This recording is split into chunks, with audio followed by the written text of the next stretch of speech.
कैसी है शेयर की डिविडेंड हिस्ट्री? कौन सी कंपनी के बेस्ट डिविडेंड? जाने कैसा है मार्केट का हाल। शेयर बाजार में कई प्लानिंग के साथ निवेश किया जाता है। कुछ लोग ऐसे शेयरों में निवेश करते हैं जिनके रेट बढ़ने पर निवेशकों को फायदा होता है, लेकिन कई निवेशक डिविडेंड की चाह में शेयरों में निवेश करते हैं। अगर आप भी ऐसे शेयरों की चाह है तो इस वीडियो में हम टॉप 5 डिविडेंड यील्ड स्टॉक के बारे में जानकारी देने जा रहे हैं। इन स्टॉक ने बैंक एफडी से काफी पैसा लाभांश के रूप में निवेशकों को दिया है। आइए जानें ऐसे ही शानदार शेयरों के बारे में। वेदांता ने निवेशकों को सबसे ज्यादा लाभांश दिया है। वेदांता का शेयर 80.55 रुपए के स्तर पर बंद हुआ है। कंपनी ने बीते वित्त वर्ष के दौरान 10,150% का डिविडेंड दिया है। अगर कंपनी के शेयर के 52 हफ्ते के ऊपरी स्तर पर देखा जाए तो ये डिविडेंड करीब 29.79% का होता है। वहीं अगर कंपनी के शेयर का 52 हफ्ते का निचला स्तर देखा जाए तो उस हिसाब से ये लाभांश 45.92% होता है। वहीं कंपनी के आज के रेट पर यह लाभांश 36.18% का होता है। वेदांता की लास्ट 5 साल की डिविडेंड हिस्ट्री। मार्च 2023 में खत्म वित्त वर्ष में 10,150%, मार्च 2022 में खत्म वित्त वर्ष में 4,500%, मार्च 21 में खत्म वित्त वर्ष में 950%, मार्च 20 में खत्म वित्त वर्ष में 390% और मार्च 19 में खत्म वित्त वर्ष में 1,885%। टीवी टुडे नेटवर्क ने भी निवेशकों को काफी अच्छा लाभांश दिया है। टीवी टुडे नेटवर्क का शेयर 199.40 रुपए के स्तर पर बंद हुआ है।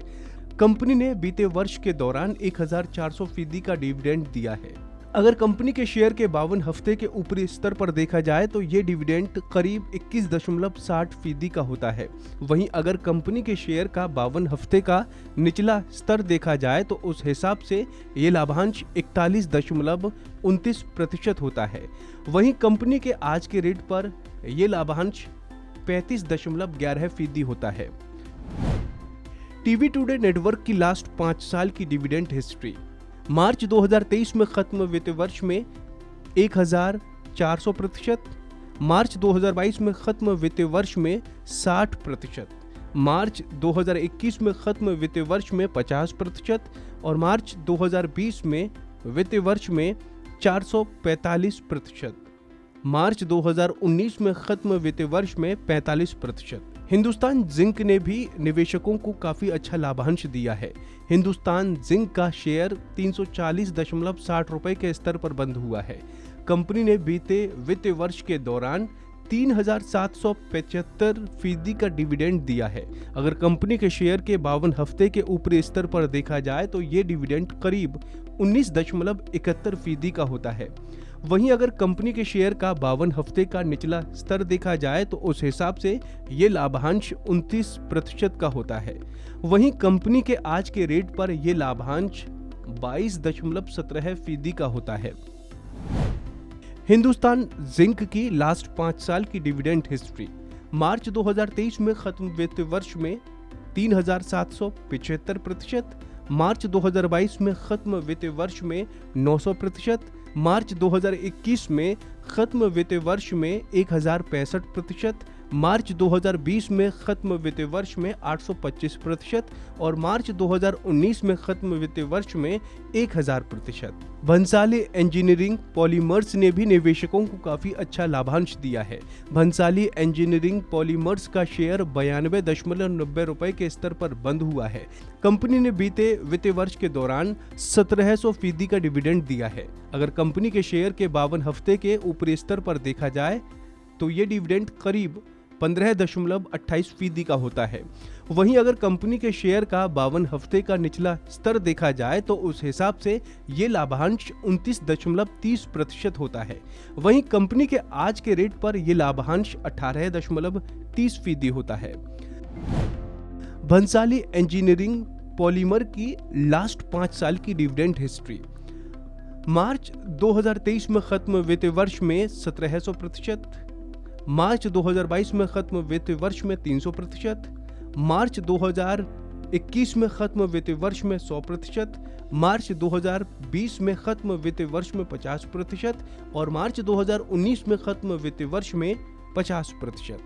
360 ONE WAM लिमिटेड ने भी निवेशकों को काफी अच्छा लाभांश दिया है। 360 ONE WAM लिमिटेड का शेयर 481.95 रुपए के स्तर पर बंद हुआ है। कंपनी ने बीते वित्तीय वर्ष के दौरान 3,450% का डिविडेंड दिया है। अगर कंपनी के शेयर के 52 हफ्ते के ऊपरी स्तर पर देखा जाए तो ये डिविडेंड करीब 14.7% का होता है। वहीं अगर कंपनी के शेयर का 52 हफ्ते का निचला स्तर देखा जाए तो उस हिसाब से ये लाभांश 18.11% का होता है। वहीं कंपनी के आज के रेट पर यह लाभांश 14.32% का होता है। 360 ONE WAM लिमिटेड का शेयर की लास्ट 5 साल की डिविडेंड हिस्ट्री। मार्च 2023 में खत्म वित्तीय वर्ष में 3,450%, मार्च 2022 में खत्म वित्तीय वर्ष में 2,750%, मार्च 2021 में खत्म वित्तीय वर्ष में 1,500%, मार्च 2020 में खत्म वित्तीय वर्ष में 3,000% और मार्च 2019 में खत्म वित्तीय वर्ष में 250%। यहाँ आपको एक बात जरूर बताना चाहेंगे, वो ये कि यहाँ पर शेयरों में निवेश की सलाह नहीं दी जाती है। निवेश से पहले अपने वित्तीय सलाहकार से राय जरूर लें। तो फिलहाल इस खबर में इतना ही। तो बाकी अन्य अपडेट्स के लिए बने रहिए गुड रिटर्न्स के साथ।